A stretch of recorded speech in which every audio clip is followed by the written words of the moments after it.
Guys मुख्तलिफ ममालिक के अंदर एक्सपोर्ट बिजनेस को बूस्ट करने के लिए इंफ्रास्ट्रक्चर बनाया जाता है। वहाँ के जो पॉलिसी मेकर्स होते हैं वो काफ़ी ज़्यादा इस चीज़ के ऊपर फोकस करते हैं कि किस तरीके से हम यहाँ पर पोर्ट्स बनाएं जिसके ज़रिए उनके मुल्क के जो मैन्युफैक्चरर्स हैं उनको आगे अपना माल इंटरनेशनल ट्रेड करने में मतलब कि एक्सपोर्ट करने में आसानी हो सके, वो आसानी से अपना माल बाहर के मुल्कों के अंदर भेज सकें। और पाकिस्तान में आपके पास जियोग्राफिकली एक नेचुरली तौर पर जो है एक इंफ्रास्ट्रक्चर डेवलप्ड है। हमारे पास जो गवादर पोर्ट है ये एक्चुअल में एक नेचुरली जो है एक इस किस्म का जियोग्राफिकल लोकेशन के ऊपर जो है बेस्ड है कि यहाँ पर चाइना ने जो दुनिया के अंदर सबसे बड़े फ्लैगशिप प्रोजेक्ट स्टार्ट किए हैं उनमें से एक की उसने इन्वेस्टमेंट पाकिस्तान में की है। इसका मतलब कभी भी ये नहीं आप लीजिएगा कि वो पाकिस्तान के साथ जो है वो दोस्ती की वजह से इतने ज्यादा पैसे पाकिस्तान में इन्वेस्ट करने के लिए राजी हो गया, बल्कि इस इन्वेस्टमेंट के अंदर उनके अपने बहुत बड़े इंटरेस्ट जो है वो इसके साथ जुड़े हुए थे। जाहिर बात है कि एक तो सबसे बड़ा इंटरेस्ट उनके लिए ये था कि ट्रेड रूट जो है ये उनके लिए काफी ज्यादा छोटा पड़ता है एज कम्पेयर टू जो दूसरे ट्रेड रूट वो इस्तेमाल करते हैं मिडिल ईस्ट वगैरह में अपना सामान बेचने के लिए। और साथ ही साथ जो वो मिडिल ईस्ट से अपना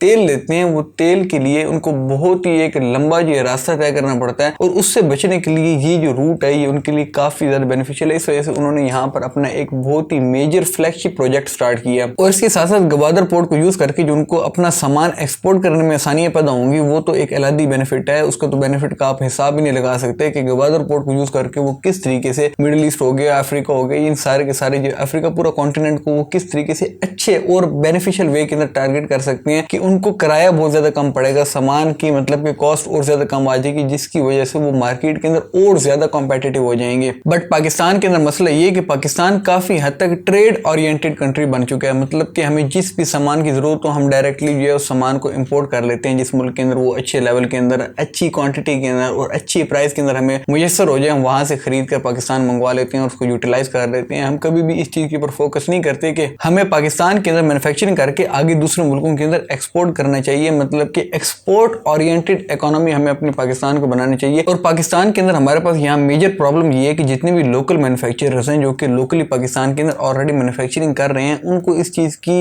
अवेयरनेस ही नहीं दी जाती कि एक्सपोर्ट किस तरीके से किया जाता है, अपने बिजनेस को एक्सपोर्ट ओरिएंटेड बिजनेस किस तरीके से बनाया जाता है, किस तरीके से आप दूसरे मुल्कों की जो बिजनेस है उनको टारगेट कर सकते हैं। हम जैसे कि पाकिस्तान से अगर एक आदमी जर्मनी सामान भेजना चाहता है, एक आदमी पाकिस्तान से कनाडा सामान भेजना चाहता है, उसको इस चीज के बारे में बताया ही नहीं जाता है कि वो पाकिस्तान से किस तरीके से टारगेट कर सकता है कैनेडियन मार्केट को, किस तरीके से वो टारगेट कर सकते हैं जर्मन मार्केट को। यहाँ पर डिजिटल मार्केटिंग अभी आ रही है और डिजिटल मार्केटिंग के थ्रू काफी ज्यादा मुल्कों ने अपने एक्सपोर्ट्स को काफी ज्यादा बूस्ट किया है और पाकिस्तान के अंदर अब आके इन चीजों को बताया जा रहा है कि किस तरीके से आप डिजिटल मार्केटिंग को यूटिलाइज करके अपने एक्सपोर्ट्स बढ़ा सकते हैं। और याद रखिएगा कि अपना एक्सपोर्ट बिजनेस स्टार्ट करने के लिए ये लाजिम नहीं है कि आपके पास मैन्युफैक्चरिंग यूनिट होगा तब भी आप एक्सपोर्ट बिजनेस अपना करेंगे, बल्कि आप मैन्युफैक्चरिंग यूनिट लगाए बगैर भी अपना एक्सपोर्ट का बिजनेस स्टार्ट कर सकते हैं। लेकिन उसके लिए जरूरी ये है कि आप जिस शहर से भी बिलोंग करते हैं उस शहर के अंदर कोई स्पेसिफिक प्रोडक्ट की मैन्युफैक्चरिंग हो रही हो। जैसे कि फैसलाबाद का हम नाम लेते हैं तो हमें पता है कि वहां पर टेक्सटाइल की मैन्युफैक्चरिंग होती है। सियालकोट का नाम लेते हैं तो हमें पता है कि वहां पर हमें सपोर्ट्स का सामान जो है काफी ज्यादा अच्छे रेटों के ऊपर मिल जाएगा। गुजरांवाला का हम नाम लेते हैं तो वहां पर हमें पता है कि हमें क्रॉकरी का सामान काफी ज्यादा अच्छे रेटों के ऊपर मैन्युफैक्चरर्स जो है वहां पर मिल जाएंगे। उसके अलावा हम सरगोदा का नाम लेते हैं तो हमें पता है यहाँ पर हम इलेक्ट्रिक स्विचेस हो गए, इलेक्ट्रिक होल्डर्स हो गए, इसकी मैन्युफैक्चरिंग काफी ज्यादा होती है। यहाँ से हमें ये चीज अच्छे रेटों के ऊपर मुयसर हो जाएगी। और इसी तरह पाकिस्तान के जितने भी शहर हैं वहां पर कोई ना कोई चीज मैन्युफैक्चर लाजमी हो रही होगी। हर शहर की एक अपनी नीश जरूर होगी और आप जो नया एक्सपोर्ट का बिजनेस स्टार्ट करना चाहते हैं उनको सबसे पहले यही चीज करनी है कि उन्होंने अपनी नीश सिलेक्ट करनी है कि वो किस नीश के अंदर एक्सपोर्ट का बिजनेस करना चाहते हैं। जब आप अपनी नीश सिलेक्ट कर लेते हैं उसके बाद आपका काम आता है कि आपने स्टार्ट करनी है क्लाइंट्स हंटिंग। मतलब कि आपने अपनी नीश के रिलेटेड क्लाइंट्स ढूंढने जो कि बाहर के मुल्कों के अंदर डील कर रहे होंगे। मतलब कि फर्ज की अगर आप स्पोर्ट्स के आइटम्स को एक्सपोर्ट करना चाहते हैं तो अपने स्पोर्ट्स की जो डीलर्स हैं बाहर के मुल्कों के अंदर वो आपने स्टार्ट करना है। उसके लिए काफी ज्यादा तरीके हैं बट एक आसान तरीका, एक बेसिक तरीका अगर आप बिल्कुल स्टार्ट लेना चाहते हैं, आपने सिर्फ अपनी इंपोर्ट एक्सपोर्ट कंपनी रजिस्टर कराई है या ट्रेडिंग कंपनी आपने पाकिस्तान के अंदर रजिस्टर कराई है और आप इसके अलावा बाकी इतना बजट आप नहीं रखते तो आपके लिए एक आसान तरीका ये है कि आप गूगल माई बिजनेस के अंदर काफी ज्यादा ऐसे बिजनेसेस मिल जाएंगे जो कि उस स्पेसिफिक नीश के अंदर डील कर रहे होंगे और उनसे आप कांटेक्ट कर सकते हैं। गूगल माई बिजनेस से जारी बात है कि आपको उनकी ईमेल एड्रेस और उसके बाद आपको उनके फोन नंबर्स मिल जाएंगे। आप ऐसी एक लिस्ट बना के उनको फिर आपने कोल्ड मेल्स करनी होती है। कोल्ड मेल्स भी एक मार्केटिंग का तरीका होता है जिसके अंदर आप अगले को बताते होते हैं कि भाई हम इस चीज को एक्सपोर्ट करते हैं, हमारे पास ये प्रोडक्ट्स हैं और इन प्रोडक्ट्स के अंदर अगर आप इंटरेस्टेड हो तो हम आपको सैंपल्स भेजते हैं, आप हमारे सैंपल्स चेक करें और अगर फिर आप इंटरेस्टेड हो हमारे सामान के अंदर तो आप हमसे ये सामान परचेज कर सकते हैं। इसके बाद जो दूसरा तरीका होता है वो होता है B2B सर्विसेज का। मतलब कि बिजनेस टू बिजनेस आपने जो है सर्विसेज तलाश करनी है। सर्विसेज के अंदर सबसे बड़ी सर्विस जारी बात है कि मैं अक्सर अपनी वीडियोस के अंदर बताता होता हूँ कि वो alibaba.com है, जो कि business to business service provide करती है। अगर हमें कोई चीज चाइना से परचेज करनी हो तो हम alibaba.com के ऊपर सर्च करते हैं, वहां से हम उन सप्लायर्स को राब्ता करते हैं और सप्लायर से फिर हम जो है अपनी डील फाइनलाइज करके पाकिस्तान में प्रोडक्ट मंगवा लेते हैं। इसी तरह से अलीबाबा क्योंकि पाकिस्तान के अंदर ऑफिशियली डील करती है, तो पाकिस्तान से भी आप अगर किसी बाहर के मुल्क के अंदर सामान भेजना चाहें तो आप अलीबाबा के साथ जो है वो काफी ज्यादा अच्छे तरीके से काम कर सकते हैं, क्योंकि अलीबाबा के अंदर काफी ज्यादा लोग पूरी दुनिया से जो है वो सर्चिंग करते हैं, जिसका बेनिफिट ये होता है कि जब अगले बंदे की जरूरत होती है ना किसी सामान की, तभी वो सर्च करता है, और वो सर्च करता है और आप तक वो बंदा पहुंच जाता है, तो आपके चांसेस काफी ज्यादा बढ़ जाते हैं उस बंदे के लिए कि उस बंदे को आप सामान अपना सेल आउट कर सकें। एक ये तरीका होता है। उसके अलावा एक और तरीका ये होता है कि हम जाके वहां पर उन मुल्कों के अंदर टूर्स करें। टूर्स का तरीका जो होता है वो काफी ज्यादा एक्सपेंसिव होता है, और वो उस वक्त किए जाते हैं जिस वक्त आपका इतना ज्यादा बजट बन जाए और आपके इतने ज्यादा क्लाइंट्स हों वहां पर कि आपको वहां पर जो है टूर करना काफी ज्यादा बेनिफिशियल है। बट स्टार्टिंग के अंदर कोई भी टूर नहीं करता। स्टार्टिंग के अंदर जाहिर बात है कि आपको पहले अगर आपने ट्रेडिंग कंपनी अपनी एस्टेब्लिश करनी है, आपने अपनी मैन्युफैक्चरर्स के साथ डीलिंग करनी है कि मुझे जो है आपने ये सामान देना, मैं ये सामान जो है वो एक्सपोर्ट जो है स्टार्ट करनी है उसकी। और उसके बाद जाहिर बात है कि जब with the passage of time आपका बिजनेस चल जाता है तो उसके बाद आप उस सामान की मैन्युफैक्चरिंग की तरफ भी आ सकते हैं। मैन्युफैक्चरिंग काफी ज्यादा जरूरी है। पाकिस्तान के अंदर मैन्युफैक्चरर्स को जो रिस्पेक्ट मिलनी चाहिए वो रिस्पेक्ट नहीं मिलती, और ये काफी ज्यादा जो है वो एक नेगेटिव इंपैक्ट क्रिएट करती है। देखिए, अगर एक मैन्युफैक्चरर अच्छा सामान नहीं बना रहा तो आप उसको बताएं कि भाई आप इस क्वालिटी का सामान प्रोड्यूस करें। ये ना बोलें कि पूरे पाकिस्तान की आप बदनामी करनी शुरू कर दें कि पाकिस्तान के अंदर सामान भी अच्छी क्वालिटी का नहीं बनता, इससे हम जो है वो इम्पोर्टेड सामान यूटिलाइज करते हैं। जब तक आप अच्छी क्वालिटी की डिमांड नहीं करेंगे पाकिस्तानी मैन्युफैक्चरर से, तब तक वो अच्छी क्वालिटी क्यों बनाएंगे? उनको जिस क्वालिटी की डिमांड आएगी, जिस क्वालिटी का सामान उनसे लोग डिमांड करेंगे, जिस प्राइस के अंदर उनसे वो सामान खरीदा जा रहा होगा, उन्होंने उस हिसाब से जारी बात है कि मैन्युफैक्चरिंग करनी है। आपसे एक बंदा 10 रुपए की चीज खरीद रहा हो और वो आपसे 15 रुपए की क्वालिटी एक्सपेक्ट कर रहा हो, तो ये खुद सोचने वाली बात है कि क्या ये हो सकता है। इसीलिए हमें पाकिस्तान के अंदर अवेयरनेस की जरूरत है, और खास तौर पर